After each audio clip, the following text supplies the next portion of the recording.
Betsy, thank you so much for coming to my office today. I've invited Dr. Beamish and Gail Grant from the PACE team to be here because I wanted to hear, and I wanted them to hear firsthand, about the Liberal Family Care Plan. It sounds absolutely amazing, and I think John and I in our discussions have agreed that it's probably the best piece of social policy we've seen in a decade. Tell us about it. Well, the Liberal Family Care Plan is one that I think is going to fit so many people that I have been seeing behind the doors when I have been visiting people in all parts of our riding. Jenny, it has two aspects, and one is an employment insurance benefit for families that are caregiving for parents or for partners or for children, and the other aspect is one that is a tax credit.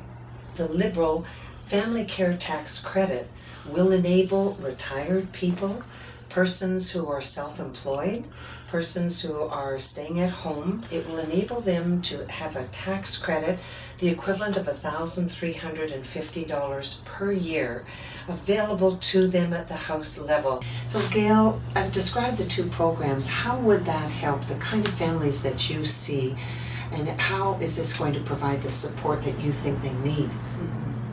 Well, Betsy, I work with seniors and living in their own home, and I think that the families often want to take the time off to be able to spend some time with their loved ones through the assessment process, getting them the supports that they want so that people can feel comfortable to stay in their own home. This is the most important thing.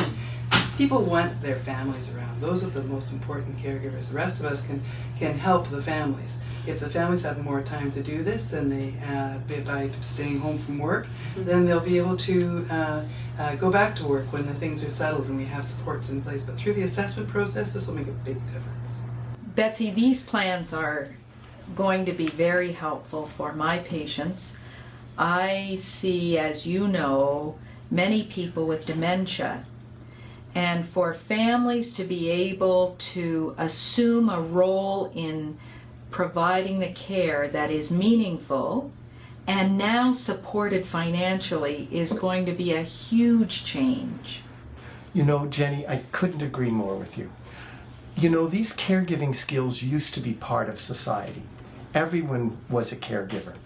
And the trend in the 20th century was to professionalize caregiving.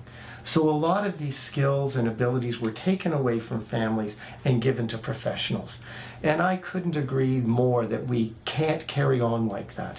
What we face in the next 2-3 decades will overwhelm society unless we give back to families the skills and the time and acknowledge the important contribution they're making to society by caring for their own. And it is like the smoking cessation, and it is like the seatbelt law. At first it seems like a small thing, but over 10-15 years it revolutionizes society. And this plan is the first step towards that revolution.